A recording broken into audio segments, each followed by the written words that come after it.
Poštovani gledalci, gledate emisiju Posao na Kosovu iz studija Medija centra u Čaglavici, koju realizujemo uz podršku Ministarstva kulture i informisanja Republike Srbije. Na početku, kao i uvek, najnoviji oglasi za posao i ovoga puta moj kolega Ivan Miljković.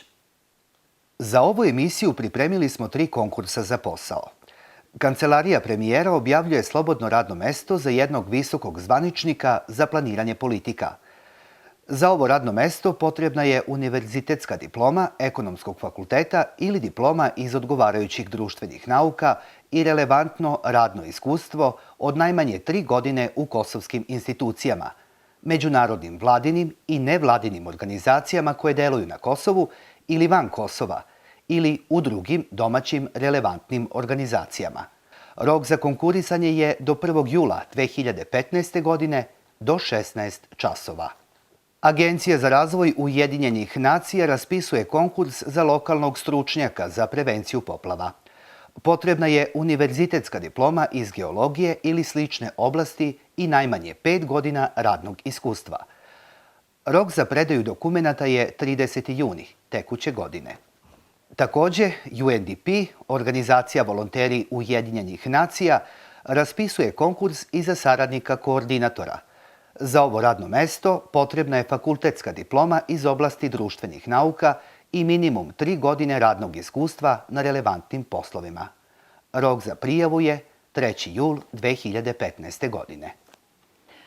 Nisam htela da vas u ovoj emisiji opterećujem brojkama koje pokazuju ne baš ružičastu ekonomsku situaciju na Kosovu. Znate i vi sami da je u stvari ta situacija skoro pa crna. Svakodnevni odlasci sa Kosova, posebno mladih ljudi, ukazuju da je krajnje vreme da nadležni, posebno političari, prestanu da zloupotrebljavaju nacionalno osjećanje ljudi kao i skorašnje oružane sukobe, da se okrenu budućnosti i da stvore atmosferu u kojoj će ekonomski programi biti najvažniji. Posebno je važno da mladi ljudi preuzmu i sami inicijative i umesto ulice i protesta počnu da otvaraju mala i mikropreduzeća, iskoriste svoj talenat i počnu da zarađuju sami za sebe. Jednom mladiću iz Gračanice talenat, upornost i vredan rad donose prilično dobru zaradu. Pogledajte i sami šta kaže vlasnik frizerskog salona Laki u Gračanici.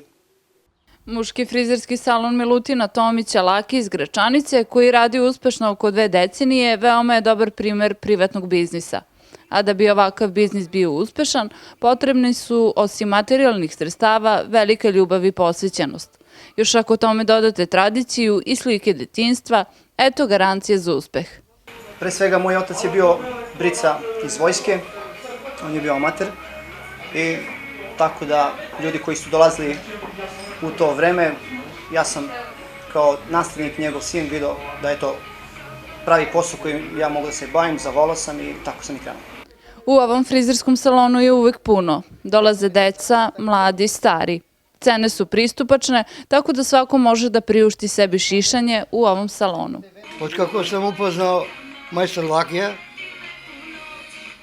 ja ne menjam brice. Za mene je dobro, za drugi ne znam.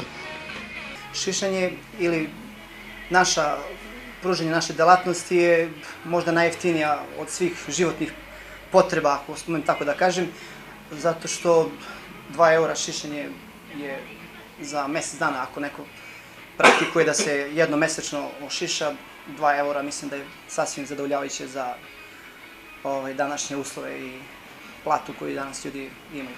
Milutin trenutno nema zaposlenih radnika, jer kako kaže, to je porodični biznis. Mi imamo u Gračanicu još jednu radnju u Gračanici, tamo radi moj stari brat. Nekad smo radili svi zajedno, tako da kad se posao proširio, ja sam shvatio da razdvojimo malo gužvu, da rasteretimo jedan salon, pa sam ja prešao u ovaj drugi, tako da sam povukao sa sobom mlađeg brata koji je kod mene i funkcionišemo sad dobro. Ovaj privrednik uskoro planira proširenje poslovnog prostora, a samim tim će biti posla za muške frizere.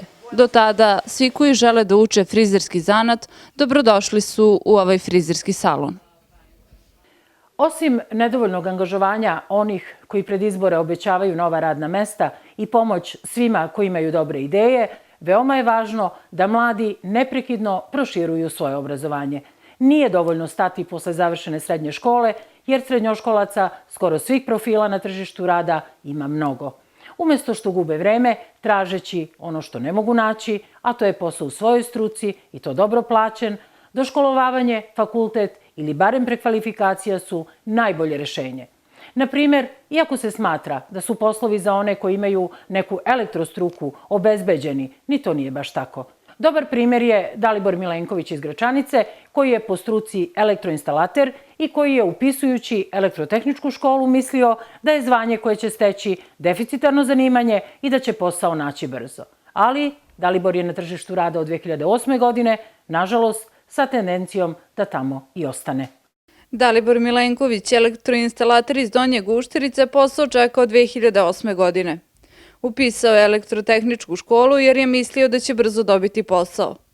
Dalibor ne bira posao, svestan je teške ekonomske situacije na Kosovu, ali misli i da je politička pripadnost jako važna za zaposlenje, što nikako ne bi trebalo da bude. Tražio sam posao ovde u lokalu, po Gračanicama, po kafićima, nešto kod privatnih preduzimača i tako, nema posla. Preko opštine sam isto konkurisao par puta, ali su odbijali to zato što nisam bio dovoljno angažovan politički, nisam bio angažovan dok su bili izbori, kao i te fore. Petočlana porodica Milenković nije baš socijalno ugrožena. Daliborovi roditelji rade, ali ovaj mlađi smatra da je vreme da on sam zarađuje. Svoju perspektivu na Kosovu, zbog svega rečenog, nažalost, ne vidi. Za mene lično nema perspektive, jer nema posla, nema ni neke zabave, nema ničega. Čega bi da živimo, treba da sa 26 godina da čekam da mi Ćale da kintu da izađem. Ajde, u redu je da i Ćale ima, ali nemaju ni oni, tako da baš je teško, nema perspektive. Moramo da se složimo sa Daliborom da mladi zaista na Kosovu i nemaju perspektivu i zbog toga svakodnevno odlaze, kako pripadnici manjinskih, tako i pripadnici većinske zajednice. Odlaze u nepoznato, bez konkretnog plana, samo sa jednom željom, da rade i da pristojno žive od svog rada. I to bi bilo sve za današnju emisiju Posao na Kosovu. Naša ekipa nastavlja da radi samo za vas koji nudite, a posebno za vas koji tražite posao. Ako imate interesantnu priču iz oblasti zapošljavanja, pišite nam na e-mail adresu posaonakosovu@gmail.com, posetite naš sajt www.posaonakosovu.com ili dođite u Medija centar Čaglavica. Prijatno!